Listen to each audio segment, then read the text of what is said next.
Bismillahirrahmanirrahim. Assalamualaikum warahmatullahi wabarakatuh.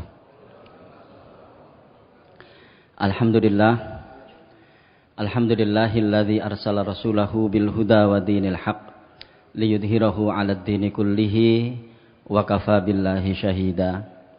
Asyhadu an la ilaha illallah wahdahu la syarikalah syahadata sidqin wa haqq wa asyhadu anna Muhammadan abduhu wa rasuluhul mab'uts rahmatan lil alamin. Allahumma salli wa sallim wa barik ala nabiyyika wa habibika Muhammadin wa ala alihi wa ashabihi at-tayyibin at-tahirin wa man salaka sabilahum wa tarassama khutahum wa nahaja manahijahum bi ihsanin ila yaumiddin. Para Bapak, Ibu dan saudara-saudara sekalian, khususnya seluruh jajaran pengurus Takmir Masjid Namira dan Yayasan Masjid Namira yang saya hormati, alhamdulillah kita bersyukur kehadirat Allah Subhanahu wa taala, malam ini Allah kembali mempertemukan kita dalam sebuah kegiatan yang tentu mudah-mudahan ini semakin memberikan kebaikan di dalam amal-amal ibadah kita kepada Allah Subhanahu wa taala. Jumat ini adalah Jumat pertama di tahun baru Hijriah 1445. Jadi artinya pada Rabu kemarin kita memperingati tahun baru Islam 1445 Hijriah. Jadi kalau itu kita kaitkan dengan umur, maka jika dihitung dari hijrahnya Nabi SAW dari Mekah ke Madinah, maka umur umat Islam ini sekarang adalah 1445. Nah, tentu Bapak Ibu sekalian, bagi seorang mukmin pergantian tahun atau pergantian waktu itu sesungguhnya harus difahami dengan pemahaman yang memiliki konteks keagamaan. Jangan kemudian pergantian tahun ini hanya difahami sebagai sesuatu yang kemudian akan mendatangkan hal-hal yang baru karena dianggap sebagai tahun baru. Minimal ada 3 pensikapan penting barangkali yang perlu kita lihat dalam diri kita masing-masing terkait dengan pergantian tahun itu. Pertama, pergantian tahun itu artinya usia kita di dunia ini ya itu semakin tinggal sedikit. Kesempatan yang diberikan Allah Subhanahu wa taala bagi kita hidup di dunia ini itu berarti tinggal sedikit. Yang kedua, ketika terjadi pergantian tahun itu yang ada di pelupuk mata kita ini adalah bahwa kematian itu semakin dekat. Dan kemudian yang ketiga, ini yang saya kira paling penting, bagaimana pergantian tahun itu menjadikan atau memotivasi kita untuk kemudian menyiapkan bekal yang sebanyak-banyaknya untuk menghadapi kehidupan yang lebih baik di akhirat nanti.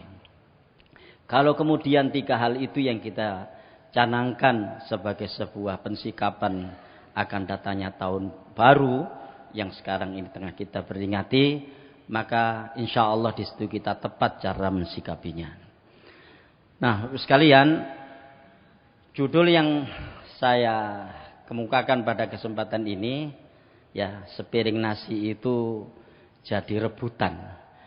Jadi kalau maknanya yang paling gampang ya bancaan, ya. Ini adalah prototipe umat Islam di akhir zaman. Jadi bahwa umat Islam di akhir zaman itu, makanya ini saya sebut di dalam judul kemarin sebagai edisi spesial di Muharram 1445 Hijriah, ya. Jadi gambaran umat Islam di akhir zaman itu nanti akan seperti sepiring nasi yang diperebutkan banyak orang. Nah, bagaimanakah atau mengapa mereka disebut seperti itu? Ya, inilah nanti yang akan kita lihat dan apakah ya, kondisi umat Islam yang seperti sepiring nasi yang diperebutkan banyak orang itu sudah terjadi atau belum, saya kira masing-masing kita yang akan bisa menilainya nanti. Tapi sebelum itu saya sampaikan Ibu sekalian, sekarang ini ada gambaran tentang perkembangan agama ya di dunia sekarang ini yang cukup mengagetkan. Saya tidak tahu persis apakah di antara kita ada yang mengikuti apa yang terjadi di Eropa baru-baru ini, ya. Minimal kalau kita lihat tanggal 23 Juli ya kemarin, jadi pada pada bulan pertengahan Juli kemarin, ya, itu tiba-tiba Eropa digegerkan dengan keluarnya sekitar 522.000 orang dari keanggotaan gereja. Jadi di Jerman itu ya orang itu kalau jamaat gereja begitu itu dia harus terdaftar sebagai keanggotaan. Ya, jadi dia didaftar sebagai anggota. Dan yang mengagetkan adalah bahwa ada 522.000 orang yang keluar dari keanggotaan gereja. Artinya 522.000 orang ini sudah tidak lagi mau ke gereja. Itu yang tercatat. Dan itu sebabnya kenapa kemudian sekarang ini di Jerman ya, contohnya mungkin nanti bisa dicek di CNN. Ya, itu di rinci waktu itu. Nah, ini juga terjadi di negara-negara yang lain, termasuk Spanyol dan seterusnya. Makanya kalau kita ingat pimpinan wilayah Muhammadiyah pernah mau membeli gereja di Madrid, ya, itu karena itu. Ya, jadi sudah mulai banyak ditinggalkan jamaahnya. Nah, yang menarik di Jerman itu, kenapa mereka meninggalkan gereja? Itu karena 3 hal. Karena 3 hal. Yang pertama, karena pajak gereja yang mencekik mereka. Jadi orang menjadi anggota di gereja begitu, itu ditarik pajak. Dan nggak tanggung-tanggung pajaknya itu. 9-10% dari penghasilan dia itu. Ya. Jadi ini penghasilannya 1.000, 10.000 bayar nanggone gereja. Gitu. Makanya mungkin ada yang ngelihat YouTube ya. Ada seorang komika Nasrani itu loh. Yang mengatakan, enak di sebelah sana, cuma 2,5% kata dia gitu kan. Ini nanti kalau saya mau pindah ke sana saja itu daripada di sini 10% kan gitu kan. Sambil ketawa itu mungkin kita bisa cek itu siapa nama komikanya itu. Ya. Jadi 10% gitu ya. Nah, sekali itu yang pertama, dan itu bagi mereka berat. Kenapa? Karena pada saat yang sama mereka juga ditarik pajak oleh negara. Gitu. Ditarik pajak oleh negara. Makanya masjid itu enak. Ya kan? Gak ditarik pajak lho kalau sing masjid itu kan. Ya. Jadi di sana seperti itu. Dan pajak itu rinci memang. Digunakan untuk apa? Untuk membayari para pendetanya. Untuk membayari para pendetanya. Dan itu bagi mereka berat. Angka sebesar itu yang pertama. Yang kedua, kenapa mereka banyak yang keluar dari gereja?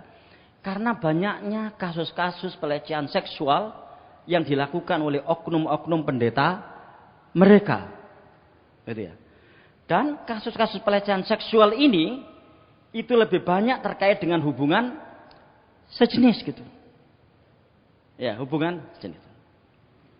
Nah, itu yang kedua. Yang ketiga, nah ini saya kira nanti kita bisa membandingkan dengan ini nantinya gitu ya. Yang ketiga, banyak aturan-aturan gereja itu yang kemudian menyerah kepada aturan-aturan negara. Nah, salah satu contohnya adalah mereka membuat istilahnya reformasi gereja yang disebut dengan jalan sinode. Dibaca saja rinci itu di CNN itu. Ya. Di mana di situ reformasinya itu adalah bagaimana merespon perkembangan zaman ini sehingga kemudian aturan-aturan hukum yang ada di dalam gereja itu harus dirubah mengikuti perkembangan zaman. Dan yang paling menonjol adalah bagaimana di sana itu satu persatu dari oknum-oknum pendeta itu membolehkan untuk melakukan hubungan sejenis atau LGBT itu. Ya kan? Dimanapun Bapak Ibu sekalian, tidak ada satupun agama, ya kan, yang membolehkan LGBT itu tidak ada. Apalagi kalau kita lihat di dalam kitab mereka, ya kan, di dalam kitab mereka, Bible itu kan juga ada kisah Nabi Lut itu ya. Bahwa Allah Subhanahu wa taala mengutuk umatnya Nabi Lut karena mereka melakukan hubungan sejenis, ya kan? Itu kan ada di dalam kitab-kitab mereka juga. Artinya mereka tahu bahwa itu tidak diperbolehkan. Ya kan? Tapi demikianlah untuk merespon perkembangan zaman, mereka membuat reformasi namanya reformasi jalan sinode.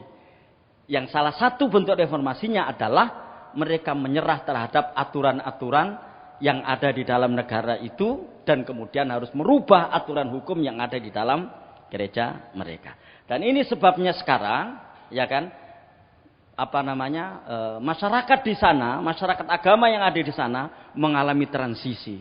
Jadilah kemudian gereja-gereja atau tempat-tempat ibadah di sana itu menjadi sepi. Menjadi sepi. Mungkin ada yang pernah entah jalan atau apa, rekreasi atau apa ke Paris dan seterusnya. Coba hari Ahad ya. Jadi hari Minggu kalau di sana ya. Lihat ya. Nggak ada itu gereja yang penuh. Ya, bahkan ya cenderung mulai banyak ditinggalkan. Jadi kondisi perkembangan agama di negara-negara barat sekarang ini sudah seperti itu kondisinya. Artinya mereka mengalami pengurangan populasi yang sangat tajam. Ya, mereka mengalami pengurangan populasi yang sangat tajam. Bahkan ada pemimpin yang kemarin itu sebelum Paus Fransiskus itu kan dia mundur. Kenapa mundur? Karena gagal mengangkat menaikkan jumlah populasi umat Katolik gitu. Nah, Bapak Ibu sekalian, itu di dalam agama yang sekarang ini terjadi di mereka seperti itu. Nah, bagaimanakah umat Islam? Umat Islam ini sesungguhnya sebaliknya. Tidak ada satupun negara yang umat Islam itu mengalami penurunan populasi. Tidak ada. Ya kan? Tidak ada. Umat Islam terus jumlahnya kurang kauno. Mesti tambah. Pasti tambah. Nah, cuma disitulah akhirnya yang menjadi masalah itu di kualitas tambahnya itu. Nah, makanya disinilah hadisnya itu ya. Ya. An Thauban. Ya, dari seorang sahabat yang bernama Thauban, qala Rasulullah sallallahu alaihi wasallam. Jadi Rasulullah SAW bersabda, yushikul umamu an tatada'a alaikum kama tada'al akalatu ila qas'atiha. Ya. Jadi hampir-hampir gitu. Bangsa-bangsa di dunia ini akan memperebutkan kalian sebagaimana orang-orang yang mau makan memperebutkan sepiring nasi itu. Artinya sekalian, bagaimana sih kira-kira kondisinya ada sepiring nasi ya, kemudian diperebutkan. Kan situasinya kan mesti kacau, namanya juga berebut. Ya, namanya juga berebut. Kecuali kalau sepiring nasi itu meskipun ada banyak orang tapi kemudian gantian ya ngambilnya, enggak, berebut. Dan memang tujuannya membuat kacau. Dan ketika sesuatu itu menjadi rebutan, ya kan, berarti sesuatu itu kan nggak punya harga. Buktinya dia bisa diperebutkan gitu, nggak punya nilai. Makanya gambaran umat Islam di akhir zaman nanti seperti itu. Nah, apakah itu kita alami? Mudah-mudahan kita belum mengalami itu. Tapi ada satu hal yang perlu saya sampaikan pada kesempatan Bapak sekalian. Dalam ilmu politik itu ada istilah yang namanya geopolitik. Jadi wilayah politik. Di negara-negara sekarang ini, mohon maaf nih sedikit saya bicara masalah itu ya. Sekarang ini ada banyak negara-negara besar yang mereka itu ingin melakukan peperangan dan memperluas wilayah, tapi dia menggunakan negara lain sebagai tempat perangnya untuk kepentingan negara yang membuat perang itu. Gitu. Itu sebabnya kenapa Rusia itu marah besar kepada Amerika, karena menjadikan Ukraine itu proxy war bagi Amerika untuk melawan Rusia. Dewe gak wani gitu maksudnya. Itu juga pernah kita alami. Mohon maaf, ini ya ada sesuatu yang mungkin kita boleh setuju, boleh tidak. Kenapa terjadi gerakan 30 September PKI waktu itu? Itu kan efek perang dingin antara Amerika melawan Rusia. Ya. Di mana tempat perangnya? Di Indonesia. Dan sekarang ini kalau kita lihat, ya, konflik kepentingan negara-negara besar itu ditimpakan ke negara-negara Muslim. Ketika terjadi perang di Irak misalnya, siapa yang sebetulnya perang di situ? Irak, bukan. Ketika terjadi perang di Syria misalnya, memang Syria yang perang di situ, bukan. Dia hanya sebagai tempat perangnya orang lain demi kepentingan negara lain yang men-setting perang itu di situ. Wallahu a'lam bishawab, saya tidak tahu persis apakah ini yang disebut dengan kama tata adal akalatu ila qasatiha gitu. Nah, kenapa negara itu kok mau dijadikan sebagai tempat perang? Ya karena negara itu nggak punya kemampuan untuk bisa menolak. Karena lemahnya dan seterusnya begitu. Ini kalau dari sisi geopolitik. Dari sisi ekonomi misalnya, ya bisa kita lihatlah sekarang ini. Ya kan? Bagaimana negara-negara besar itu punya perusahaan-perusahaan besar bukan di negaranya. Bukan di negaranya. Tapi di negara yang lain. Dengan mengeruk keuntungan yang sebesar-besarnya dari negara itu. Dulu ya, kita menyalahkan Belanda habis-habisan itu ya. Itu karena mereka mengeruk keuntungan dari negara kita habis-habisan untuk membangun negaranya. Rempah-rempah kita diambil dan seterusnya sampai 3,5 abad. Padahal itu juga terjadi sekarang. Yang insya Allah kita semua sudah tahu lah itu. Ya. Terjadi sekarang ini bagaimana ya negara-negara Muslim dengan hasil bumi yang luar biasa itu menjadi rebutan bagi mereka itu. Saya tidak tahu persis Bapak Ibu sekalian, apakah ini yang dimaksud dengan yushikul umamu antata'a alaikum kama tada'al akalatu ila qas'atiha. Hampir-hampir saja bangsa-bangsa itu memperebutkan kalian seperti orang-orang yang mau makan memperebutkan sepiring nasi. Tapi kalau kita lihat di sini, ini hal yang terkait dengan persoalan keagamaan. Persoalan yang terkait dengan masalah pelaksanaan umat Islam itu terhadap agamanya. Begitu pelaksanaan umat Islam itu terhadap agamanya benar, mereka akan punya harga diri dan tidak akan gampang diperebutkan orang lain. Itu intinya itu. Makanya sahabat bertanya, faqala qailun, saat kita jadi rebutan itu wahai Rasulullah, wa min qillatin nahnu yauma idzin gitu. Apakah saat itu jumlah kita sedikit? Gitu. Jadi sahabat nanya ini, wa min qillatin nahnu yauma idzin. Apakah jumlah kita waktu itu sedikit? Kata Rasulullah, qala bal antum yauma idzin katsir. Lihat di situ, ya. Ndak, saat itu jumlah kalian besar. Walakinnakum ghuthaun kaghuthais sail. Tapi kualitas kalian itu seperti buih yang ada di lautan. Ya. Buih uru ya, buih itu kalau kita lihat kan ya, ketika ada angin dari barat dia akan ke timur, ada angin dari timur dia ke barat, angin dari utara dan seterusnya itu. Ya. Istilahnya yang paling tidak punya eksistensi itu kan buih. Ya kan? Jadi yang paling tidak punya eksistensi itu adalah buih, gampang diombang-ambing dan seterusnya itu. Itulah gambarannya. Makanya saya berdoa dan mari kita berdoa mudah-mudahan kita belum menangi ini tuh. Walakinnakum ghusaun ka ghusais sail. Ya, jumlah kamu waktu itu banyak kata Rasulullah. Jumlah kalian waktu itu banyak, tapi ya kalian seperti buih yang ada di lautan. Nah, sekalian, ketika kemudian umat Islam ini mentalnya seperti buih yang ada di lautan, maka ini yang terjadi. Apa itu? Walayanzi'annallahu min suduri aduwikum al-mahabata minkum. Allah Subhanahu wa taala akan mencabut rasa takut dari dalam musuh-musuh kalian sehingga mereka tidak lagi takut kepada kalian itu. Jadi Allah mencabut rasa takut dari musuh-musuh kita sehingga musuh-musuh kita itu tidak ada yang takut kepada kita, itu intinya.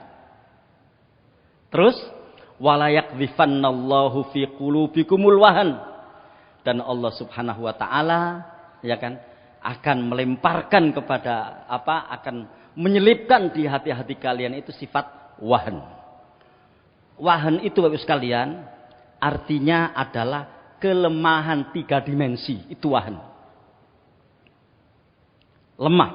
Jadi fisiknya lemah, pikirannya lemah, mentalnya juga lemah. Itu kan kelemahan yang paripurna kan.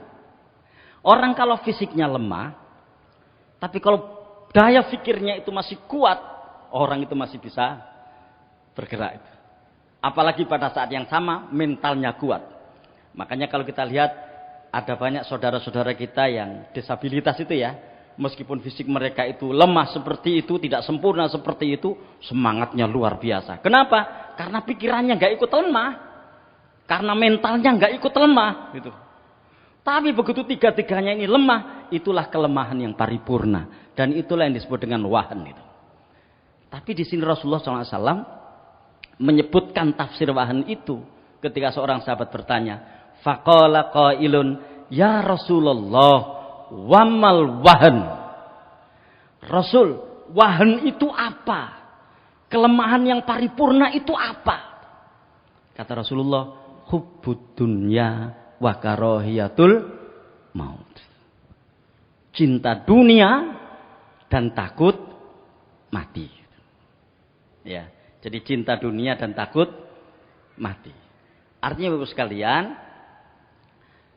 kelemahan yang paripurna yang akan melanda seorang mukmin sampai akhirnya kemudian dia tidak lagi punya harga diri di depan bangsa-bangsa lain, itu karena 2 ini.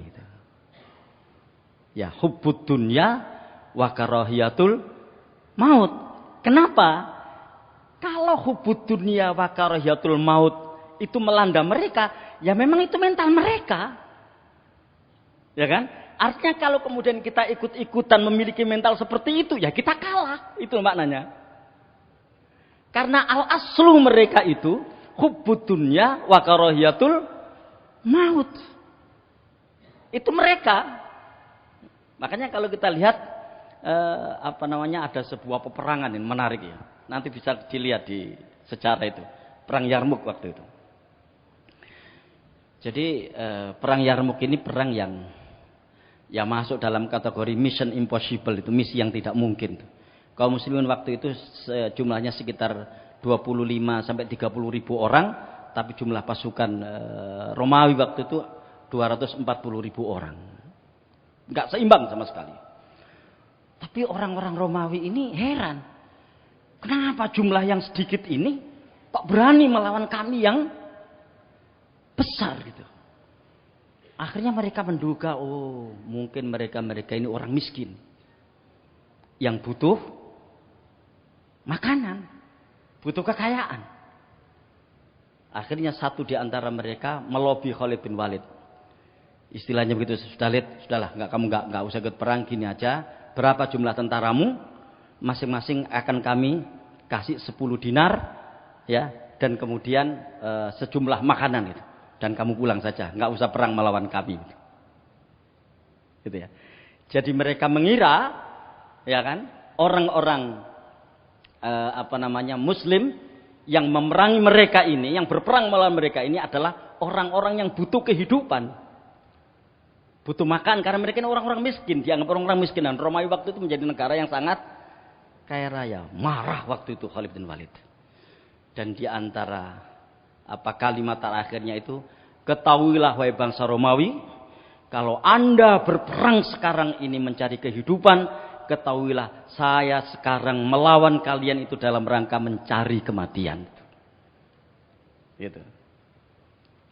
Gemetar mereka kan. Akhirnya itu terjadilah peperangan, dan dengan pertolongan Allah Subhanahu wa taala kaum muslimin menang. Artinya Bapak Ibu sekalian, bagi seorang mukmin takut mati itu penyakit. Gitu. Penyakit yang menjadikan harga diri mereka hilang. Bagi seorang mukmin, cinta dunia itu penyakit. Ya kan? Yang kalau sampai itu terjadi, itu yang menjadikan mereka nggak punya harga diri, karena mereka akan diombang-ambingkan oleh dunia. Nah, apakah kita ini hubud dunia wa karahatul maut atau tidak? Kita yang bisa merasakannya sendiri gitu. Ya, kita yang bisa merasakannya sendiri gitu. Ya. Ini Bapak sekalian. Ustaz, apakah ketika ada orang stres terus kemudian kalau begini mati saja, apakah orang itu dikatakan orang yang tidak takut mati itu? Oh, lain lagi itu stres itu kan. Iya. Tapi intinya Bapak sekalian, hubbud dunya wa karahiyatul maut di sini adalah bagaimana mereka sudah tidak lagi punya eksistensi keagamaan yang kuat. Gitu. Ya, mereka tidak punya eksistensi keagamaan yang kuat, karena bagaimanapun juga ketika orang itu sudah hubbud dunya dan kemudian wa karahiyatul maut, kita lihat nanti yang akan terganggu adalah aktivitas keagamaannya. Ya. Nah, nun sewu ini mari kita lihat diri kita masing-masing itu. Begitu di dalam pelupuk mata orang itu yang ada adalah hubbud dunya wa karahiyatul maut, maka yang akan terganggu pertama kali adalah aktivitas keagamaannya. Ya. Orang kalau sudah disibukkan dengan dunianya, maka yang akan terganggu adalah aktivitas keagamaannya. Pasti itu. Begitu yang terganggu adalah aktivitas keagamaannya, maka hubungan dia dengan Allah Subhanahu wa taala semakin renggang.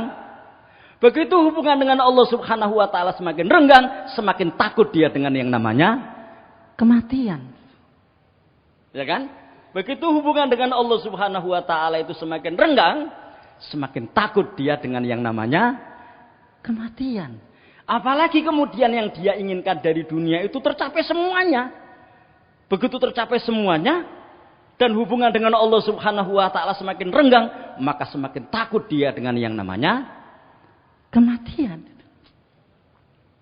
Nah, di situ. Nah, sekarang bagaimana caranya agar ya, ini mungkin salah satu tips saja, ya kita bisa menambahnya sendiri, bagaimana supaya penyakit ini tidak terjadi di kita itu. Ini maknanya ya. Jadi bagaimana agar tidak cinta dunia dan takut mati. Artinya bagaimana mengantisipasi hubbud dunya wa karahatul maut itu. Pertama-tama tentu adalah ingat mati. Tapi ingat mati yang bagaimana? Ya. Prosoku kok gak ono wong sing gak eling mati. Wongku mesti eling mati. Pasti. Tapi Bapak Ibu sekalian, ingat mati itu ada kadarnya. Ya, ada kadarnya itu. Ono kualitasnya istilahnya itu. Ini betul nggak ingat mati? Oh betul, tapi sekian karat gitu kalau emas. Ya. Oh betul, kalau sekian kilo, kalau timbangan gitu. Kayak seperti itulah itu. Nah, gambaran tentang ingat mati itu seperti ini. Ya. Ani bin Umar annahu qala, dari Ibnu Umar ya. Jadi Abdullah bin Umar maksudnya, putra dari Umar bin Khattab. Qala kuntu ma'a Rasulillah sallallahu alaihi wasallam. Aku bersama Rasulullah sallallahu alaihi wasallam. Faja'ahu rajulun minal ansor. Maka tiba-tiba datang seorang laki-laki dari kaum Ansor. Fasallama 'alan Nabi sallallahu alaihi wasallam. Kemudian mereka uluk salam kepada Nabi sallallahu alaihi wasallam, tsumma qala. Kemudian dia bertanya, Ya Rasulullah, ayyul mu'minina afdol. Ya, wahai Rasulullah, ya, siapakah orang-orang mukmin yang utama? Qala, Rasulullah bersabda, ahsanuhum khuluqan. Orang yang paling baik akhlaknya. Qala fa ayyul mu'minina aqyas. Siapa orang mukmin yang cerdas? Cerdas nih ya. Cerdas. Qala aktsaruhum lil mauti dzikran wa ahsanuhum lima ba'dahu isti'dadan ulaikal aqyas. Kita lihat di situ ya. Siapa orang yang paling cerdas kata Rasulullah? Qala, Rasulullah bersabda, aktsaruhum lil mauti dzikran. Orang yang paling banyak mengingat mati. Terus wa ahsanuhum lima ba'dahu isti'dadan. Dan orang yang paling baik persiapannya setelah kematian itu. Artinya Bapak sekalian, ya, kalau kita melihat hadis ini, mengingat mati dan mempersiapkan bekal untuk mati, itu yang membuat utak ini encer gitu. Gitu loh. Tapi begitu orang lupa mati, jarang zikrul maut, ya, itu yang membuat otak ini tumpul. Kenapa? Begitu orang itu mengingat mati, maka yang dia pikirkan adalah bagaimana cara mempersiapkannya. Begitu dia berpikir bagaimana cara mempersiapkannya, maka bekal kematian itu banyak. Sehingga akhirnya dia akan berusaha untuk menyiapkan bekal yang sebaik-baiknya dan sebanyak-banyaknya. Ya. Kita ini semua kan tahu bahwa visi besar kehidupan kita itu kan wala tamutunna illa wa antum muslimun. Dan itu sudah kita dengarkan berkali-kali, khutbah Jumat, ceramah dan seterusnya. Tapi ya, bagaimana internalisasinya dalam diri kita? Ya, bagaimana internalisasinya dalam diri kita? Dan itu sebabnya Bapak sekalian, banyak sekali amalan-amalan tentang mengingat mati yang disyariatkan Rasulullah SAW secara teknis. Apa itu? Nek ana dulurmu lara jenguen. Itu persoalannya kan bukan semata-mata membangun komunikasi sosial kan? Jadi menjenguk orang sakit Bapak sekalian, yang diuntungkan itu yang menjenguk, bukan yang dijenguk sesungguhnya. Bukan yang dijenguk. Yang pertama-tama mendapatkan keuntungan dari menjenguk orang sakit, ya. Itu yang menjenguk itu loh yang diuntungkan itu yang pertama-tama itu. Meskipun mungkin ketika kita menjenguk membawa sesuatu yang seterusnya, ya. Itu masih lebih untung kita yang menjenguk itu. Kenapa? Karena saat kita menjenguk orang meninggal itu kan ada dua yang kita lakukan itu. Kita sedang memperkokoh hubungan sosial dan kita sedang melaksanakan perintah Rasulullah SAW untuk mengingat mati itu. Bahwa nanti suatu saat juga akan seperti itu. Itu ya. Makanya saya itu di Jakarta itu ada kontrakan. Ya, ada apa? Ya, ketika saya ke Jakarta itu ada kontrakan. Alhamdulillah kita itu dapat kontrakan persis di samping kuburan. Gitu. Nah, rata-rata kontrakan seperti itu kan murah kalau samping kuburan itu kan. Gitu. Enak kita di situ. Jadi ya agak habis sholat subuh gitu ya, kita datang ke situ, kita ziarah kubur gitu kan. Assalamualaikum ya ahlad diyar minal muslimin wal mu'minin wa inna insyaallah bikum lahiqun nas'alullaha lana walakumul afiyah. Itu doa ziarah kubur. Ya, mari kita tanya pada diri kita masing-masing tuh ya. Saat kita ziarah kubur itu, benarkah ada perasaan yang menguat di dalam diri kita bahwa nanti kita akan mati? Ataukah begitu kita ziarah kubur, aku paling sik suwe. Nah, apalagi naudzubillah ya, mudah-mudahan tidak terjadi. Kalau ziarah kubur itu sebagai agenda rekreasi. Kira-kira ingat mati enggak kira-kira itu? Kira-kira ini ya. Ya kita nggak tahu nih ya. Wallahu a'lam, mudah-mudahan tidak terjadi gitu. Sudahlah, kita saja ketika sendirian datang ke kuburan, ziarah kubur. Entah ada ziarah kubur ke orang tua kita dan seterusnya ya. Terus kemudian di sana kita berdoa, tentunya doa yang diajarkan Rasulullah SAW. Tanya pada diri kita masing-masing. Adakah perasaan yang kuat di dalam diri kita? Waduh, kira-kira aku dilungkas mati. Ataukah aku cik suwe, aku cik segar bugar. Itu sebabnya Bapak sekalian, kenapa orang masih bisa ketawa ketiwi di kuburan, ya kan? Dan perasaan itu nggak bisa dibohongi itu, karena perasaan kita di dalam menghadapi kematian itu bagian dari kualitas keimanan. Gitu. Makanya di sini Rasulullah mengatakan aktsaruhum lil mauti dzikron. Gitu. Nah, begitu orang itu ingat mati, Bapak sekalian, kenapa kemudian orang ingat mati itu dianggap akan bisa meningkatkan harga diri dia di depan bangsa-bangsa yang lain? Karena kaum mukminin ketika dia ingat mati, semua yang ada di dunia ini menjadi kecil. Ya kan? Menjadi kecil, pangkat jabatan menjadi kecil. Buktinya apa? Buktinya ketika orang itu meninggal, pangkat itu sudah tidak ada gunanya lagi. Ya kan?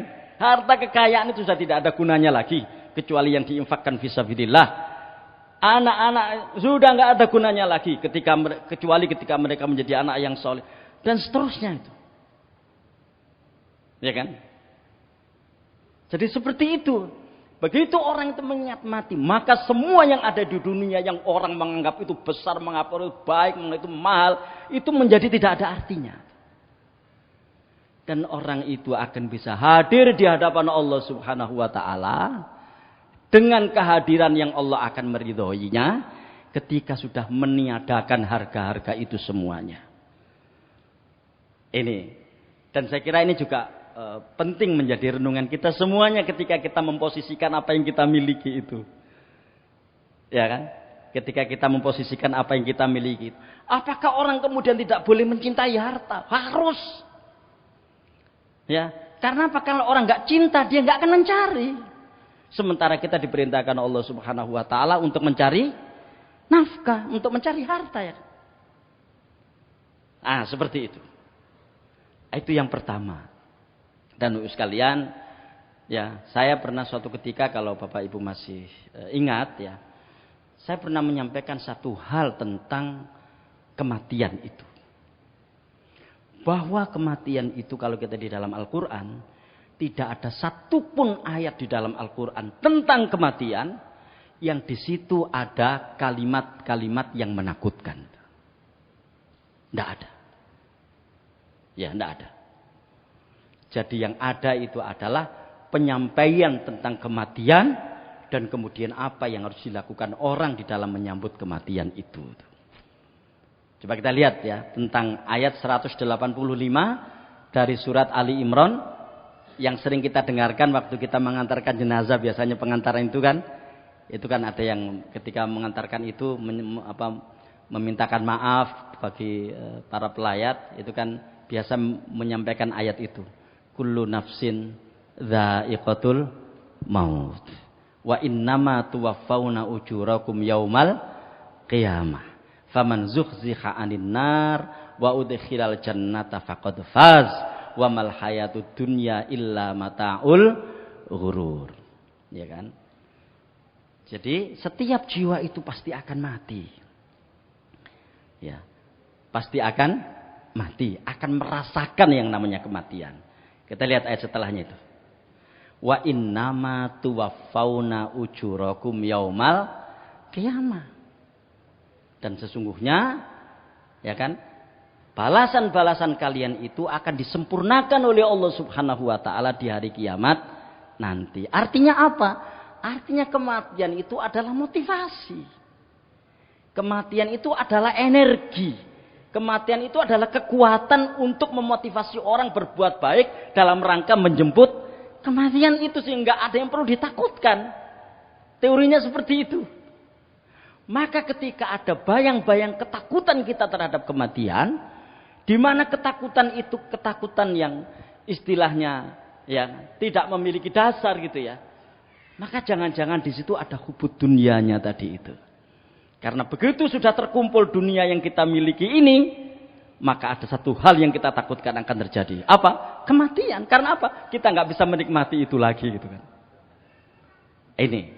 Makanya kata Rasulullah, ya, aktsaruhum lil mauti dzikron wa ahsanuhum lima ba'dahu isti'dadan. Dan itu sebabnya kalau kita lihat pada masa Rasulullah SAW dulu Ibu sekalian, ya kan? Kematian yang mereka pilih itu adalah kematian yang kita sebut dengan mati syahid gitu. Ya.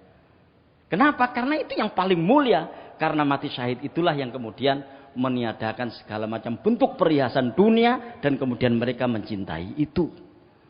Dan itulah yang menjadi ketakutan dari musuh-musuh Islam waktu itu. Ya.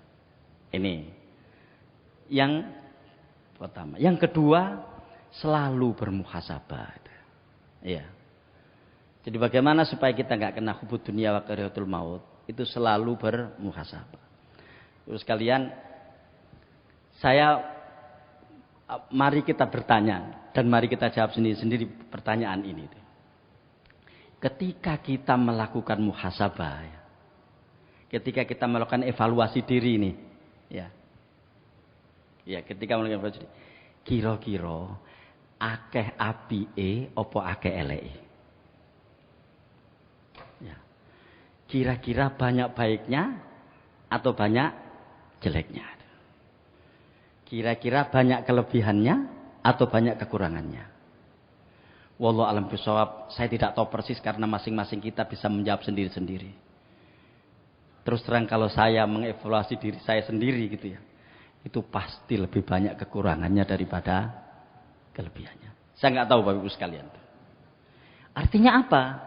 Artinya ketika orang itu pintar memuhasabai dirinya, mengevaluasi dirinya, maka dia akan gampang menemukan bercak-bercak yang ada di dalam dirinya itu, yang menjadikan dia masih banyak punya kekurangan. Rata-rata orang yang tidak tahu kekurangannya itu adalah orang yang tidak pernah mau mengoreksi dirinya. Nah, begitu orang tidak mau mengoreksi dirinya, jadi begitu Korun itu sukses sekalian, sukses besar, ya. Jadi bisnisnya nggak pernah gagal sampai pada puncak kehebatan bisnisnya itu, yang harta kekayaannya itu, ya, jangankan pintunya, kunci-kunci pintu gudangnya itu nggak bisa diangkat satu orang. Saya nggak bisa membayangkan tuh, ya. Kira-kira donyone sak piro itu, kuncine wae itu nggak bisa diangkat satu orang, ya kan? Nggak bisa diangkat satu orang karena saking beratnya, berarti kan saking banyaknya gudangnya itu. Nah, nggak tahu di dalam itu ada apa, kita nggak tahu, ya kan? Pokoknya dia sukses, kaya raya dia. Ya. Waktu itu diingatkan, la tafroh, innallaha la yuhibbul farihin itu. Ojo gembederun Korun gitu, kira-kira begitu. Karena Allah tidak suka kepada orang yang sombong. Ya. Jadi kalau saat itu misalnya Korun itu terus melakukan evaluasi, ya kan, muhasabah misalnya, ya karena itu nggak terjadi, pasti dia akan berpikir, iki ngono duduk teko aku. Nah, bedakan dengan Nabi Sulaiman, ya kan? Bedakan dengan Nabi Sulaiman. Ketika kemudian dia ada salah seorang tentaranya, Nabi Sulaiman bertanya pada tentaranya itu, ayo, siapa yang bisa memindahkan istananya Bilqis ke sini dalam waktu yang paling cepat? Gitu ya. Jin Ifrit mengatakan saya. Ya. Jadi saya akan bisa mendatangkan istananya Bilqis itu sebelum kamu kembali dari tempat dudukmu. Maksudnya saat ngetekan ini datang. Ada satu yang lain mengatakan saya bisa lebih cepat dari itu. Secepat kerdipan matamu wahai Sulaiman. Begitu kemudian orang ini berhasil menghadirkan istana itu di depan menghadirkan singgasana Ratu Bilqis di hadapan Nabi Sulaiman. Ya. Nabi Sulaiman kan tidak mengatakan sebagaimana dikatakan Amerika ketika memenangkan perang Irak ya. Perang Teluk tahun berapa itu? 91 itu ya. We are number one in the world itu kan. Tapi dia mengatakan hadza min fadli Rabbi liyabluwani akfur am ashkur. Ya. Ini adalah semata-mata sebagai sebuah keutamaan dari Tuhanku. Nah, sekalian, kata hadza min fadli Rabbi, ya, ini adalah anugerah dari Tuhanku untuk menguji aku, apakah aku termasuk orang yang bersyukur ataukah aku termasuk orang yang kufur. Itu kan bagian dari muhasabah. Sehingga dia tahu persis, karena ketika orang itu mengevaluasi dirinya, dia jadi tahu apa sesungguhnya yang terjadi pada dirinya dan apa sesungguhnya yang dia dapatkan itu, dari mana datangnya. Begitu tidak mengevaluasi, Qarun mengatakan, ya kan? Innama utituhu ala ilmin indi. Saya kaya raya seperti ini karena memang saya jago di dalam bisnis. Itu. Makanya ini hadis yang sering kita dengarkan, saya sampaikan sekali lagi di sini, ya, dan mudah-mudahan ini merupakan panduan buat kita untuk melakukan evaluasi diri itu. Ya. Qala al-kayyisu man dana nafsahu wa amila lima ba'dal maut. Orang yang cerdas itu adalah orang yang mengevaluasi dirinya dan beramal untuk hari setelah kematiannya. Lihat bagaimana muhasabah itu sekalian, itu disandingkan dengan kematian. Bagaimana mengevaluasi diri itu disandingkan dengan kematian itu. Jadi bagaimana mengoreksi diri sendiri itu disandingkan dengan kematian.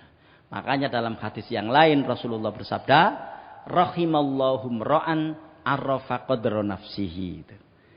Allah itu merahmati seseorang yang tahu tentang kadar dirinya. Ngerti dheweke iku sapa. Nah, ngerti dheweke iku sapa, mengerti dia itu siapa, itu ketika dia mengevaluasi dirinya. Gitu. Ya kan? Nah, saya kira wallahu alam bisawab, saya tidak tahu Bapak sekalian, disinilah seringnya poin lemah kita itu. Ya. Poin lemah kita itu biasanya di sini ini. Biasanya kita itu baru mengoreksi diri kita ketika kita sudah kejentok ke dalam sebuah peristiwa yang tidak kita inginkan. Ya kan? Begitu teng anak kita naudzubillah nakal misalnya, baru kita mikir, iya iki salahku iki opo, baru begitu. Ya kan? Begitu naudzubillah jangan sampai ini ada seorang istri yang nggak bisa diatur, iki aku dadi wong lanang iki salahku iku opo, baru begitu. Nah, ini yang disebut dalam dunia pendidikan dengan learning by accident gitu. Belajar dengan kecelakaan. Ya. Kan yang kita harus lakukan kan learning by doing kan. Belajar dengan bekerja, dengan berbuat. Ya. Nah, jangan sampai kita itu learning by accident. Begitu kita kejentok, tong, baru kita mengoreksi diri kita. Terus takut, salahku iki opo kok sampai terjadi ngene iki gitu. Ya kan? Itu sendiri masih bertanya, belum tahu. Ya kan? Itu sendiri masih bertanya, dia belum tahu gitu. Salahku iki opo gitu. Ini sekalian. Ya, makanya al-kayyisu man dana nafsahu wa amila lima ba'dal maut. Jadi orang yang cerdas itu adalah orang yang mengevaluasi dirinya dan berbuat untuk hari-hari setelah kematiannya itu. Ya, yang kedua. Yang ketiga, ini memang tidak gampang ya. Tapi hadisnya itu begini. Ya, hadisnya itu begini. Jadi meniatkan semua amal perbuatan itu untuk akhirat. Ya, meniatkan seluruh amal perbuatan yang dia lakukan itu untuk akhirat. Ya, nggak gampang. Ya. Saya terus terang mungkin masih angkat tangan dengan bab ini. Ya. Tapi hadisnya begitu. Ya, ini lihat hadisnya ini. Man kanatid dunya hammahu farraqallahu alaihi amrahu wa ja'ala faqrahu baina ainaihi. Wa lam ya'tihi minad dunya illa ma kutiba lahu. Barang siapa yang tujuan hidupnya adalah dunia, farraqallahu alaihi amrahu, Allah akan menjadikan urusannya itu berantakan. Ya, Allah akan menjadikan urusannya itu berantakan. Atau di sini ya Allah akan mencerai-beraikan urusannya. Itu. Saya tidak tahu persis ini apa yang dimaksud ya. Tapi kira-kira begini. Orang itu kalau ya tujuan hidupnya itu adalah dunia, itu orang nggak bisa fokus. Ya, sehingga akhirnya terjadi paradoks di dalam kehidupannya itu. Benturan antara keinginan dia yang satu dengan keinginan yang lainnya itu. Ya kan? Benturan antara harapan yang satu dengan harapan yang lainnya. Benturan antara tujuan yang satu dengan tujuan yang lainnya. Karena memang itulah dunia. Ya kan? Itulah dunia gitu. Man kanat dunya hammahu farraqallahu alaihi amrahu wa ja'ala faqrahu baina ainaihi itu. Dan Allah akan menjadikan kefakiran itu selalu ada di pelupuk matanya. Apa yang dimaksud ini? Maksudnya tuh kurang terus gitu loh. Meskipun dia sudah punya, kurang terus itu.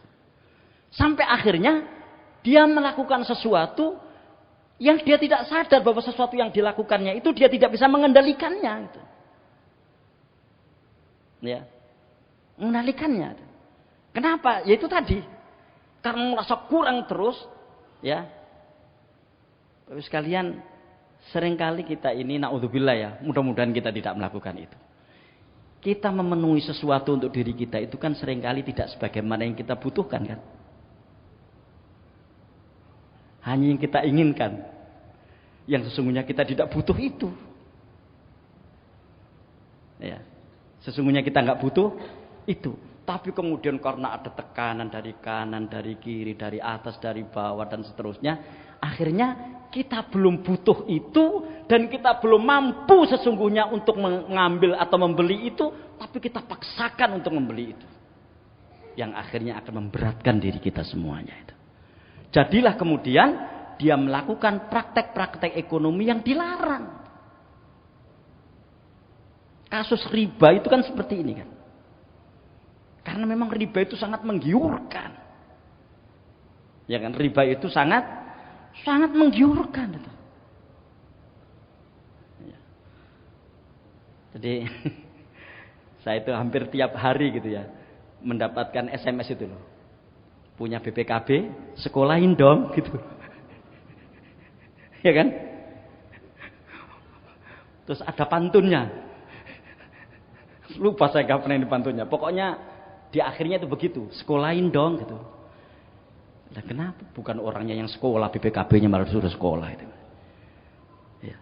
Itu kan sesungguhnya kan rangsangan-rangsangan supaya orang itu bisa memenuhi sesuatu yang sesungguhnya sesuatu itu belum dia butuhkan.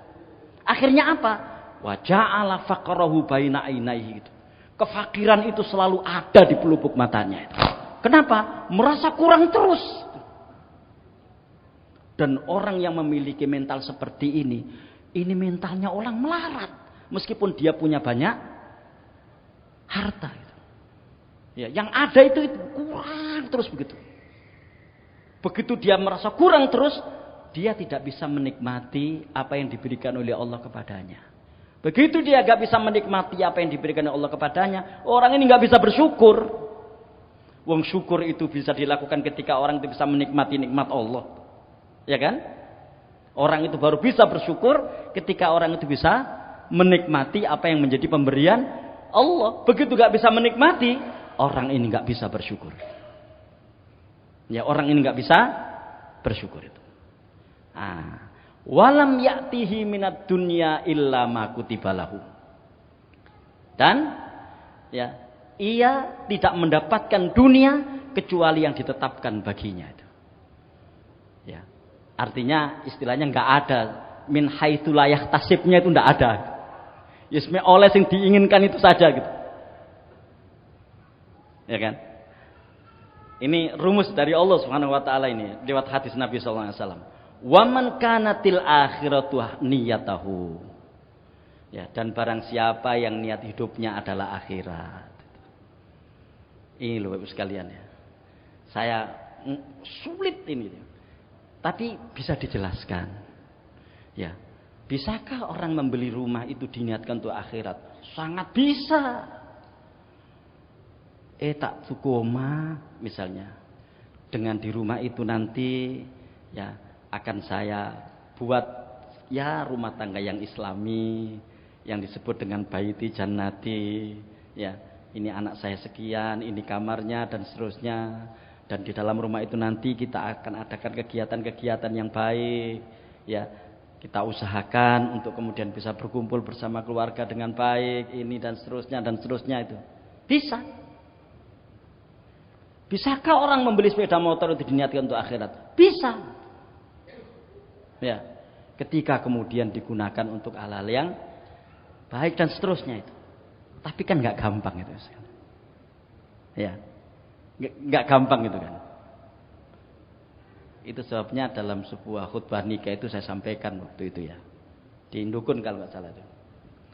Ya, kenapa orang memberi nafkah kepada istri itu, ya, itu di sisi Allah Subhanahu wa taala lebih besar nilainya, ya kan, dibanding uang yang dia infakkan fisabilillah, dibanding dengan uang yang dia gunakan untuk memerdekakan budak, ya kan, dibanding uang yang dia gunakan untuk perang. Itu lebih tinggi nilainya uang yang dipakai untuk menafkahkan istri, memberikan nafkah kepada istri.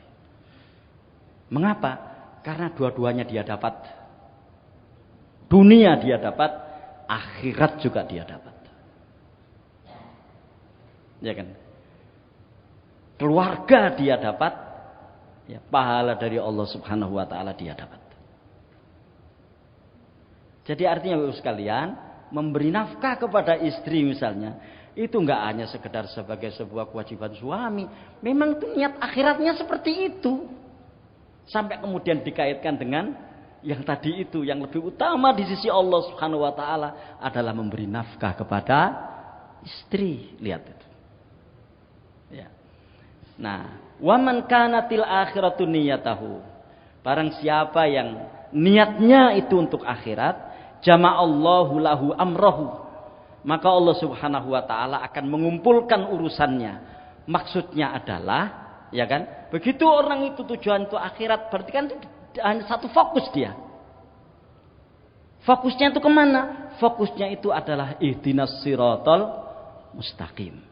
Fokusnya itu kemana? Fokusnya itu wala tamutunna illa wa antum muslimun.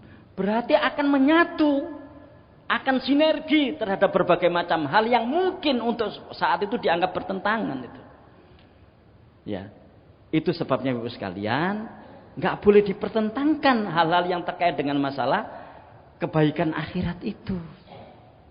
Ya, nggak boleh dipertentangkan itu. Ya, ini wa ja'ala ghinahu fi qalbihi. Dan Allah Subhanahu wa taala akan menjadikan kekayaan di hatinya. Maka ada disebut dengan ghinan nafs. Ya, kaya hati. Kenapa? Kalau niatnya akhirat, berarti kan dia tahu bahwa yang membagi rezeki itu adalah Allah. Berarti kan dia tahu bahwa ketika dia dikasih 10 oleh Allah, ya itulah yang paling baik buat dia. Berarti ada sifat qanaah di dalam dirinya.